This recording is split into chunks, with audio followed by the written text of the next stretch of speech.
Uric acid की समस्या आजकल बढ़ती जा रही है। कुछ एजेस ऐसी थी कि 50 अबव 40 अबव जब हमें पेशेंट देखने को मिल जाता था कि उसका यूरिक एसिड की प्रॉब्लम है, लेकिन आजकल ये मर्ज यंगस्टर में भी हो गया है। 20 साल की उम्र में, 22 साल की उम्र में पेशेंट इस मर्ज का शिकार हो जाता है।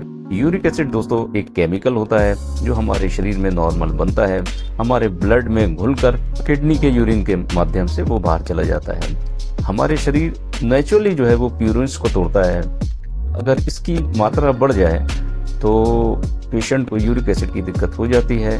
कुछ खाद्य पदार्थ जो इस्तेमाल करते हैं खाने पीने में, जैसे रेड मीट वगैरह का ज़्यादा इस्तेमाल करना, लीवर का इस्तेमाल करना, मैक्रिल का इस्तेमाल करना और ड्राइड बीन्स का इस्तेमाल करना, पीस का इस्तेमाल करना और बियर का इस्तेमाल करना, इन सब चीज़ों के ज़्यादा इस्तेमाल से, बेतुके इस्तेमाल से प्यूरिन्स जो है हमारे शरीर में ज़्यादा बनने लगते हैं और यूरिक एसिड की समस्या बढ़ जाती है, जिसको हम हाइपरयूरिसीमिया के नाम से जानते हैं। यूरिक एसिड के कॉम्प्लिकेशंस, उनके सिम्टम जानने के लिए ब्लड टेस्ट भी है। यूरिक एसिड का आप ब्लड टेस्ट करा सकते हैं और यूरिन टेस्ट करा सकते हैं और उसके लक्षणों के माध्यम से भी पहचाना जा सकता है। जैसे जॉइंट्स में स्टिफनेस आ जाती है, जॉइंट में सूजन आ जाती है, किसी खास हिस्से में दर्द होता है या फिर पूरे बॉडी के जॉइंट्स में पेन होता है, या फिर किसी खास एरिया में, जैसे ये स्मॉल जॉइंट्स हैं, यहाँ पर पेशेंट कहीं स्वेलिंग की शिकायत करता है, या shoulder joint right side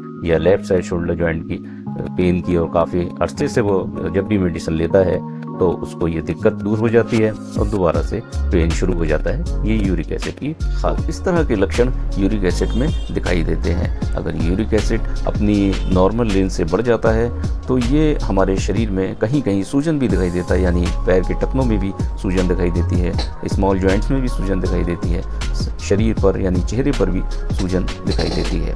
uric acid में हमें बहुत सी चीज़ें अवॉइड करना चाहिए, यानी दूध से बनी हुई चीज़ों को अवॉइड करना चाहिए। छिलके वाली दाल नहीं लेनी चाहिए, पालक, पत्ता गोभी, मशरूम, ये सब्जियां भी इसमें बंद कर देनी चाहिए, जो हमारे यूरिक एसिड बढ़ाने में ये मदद करती हैं। इसके ट्रीटमेंट की बात करें तो इसमें बहुत सी मेडिसिन आती हैं जिसके इस्तेमाल से हम यूरिक एसिड को कंट्रोल कर सकते हैं।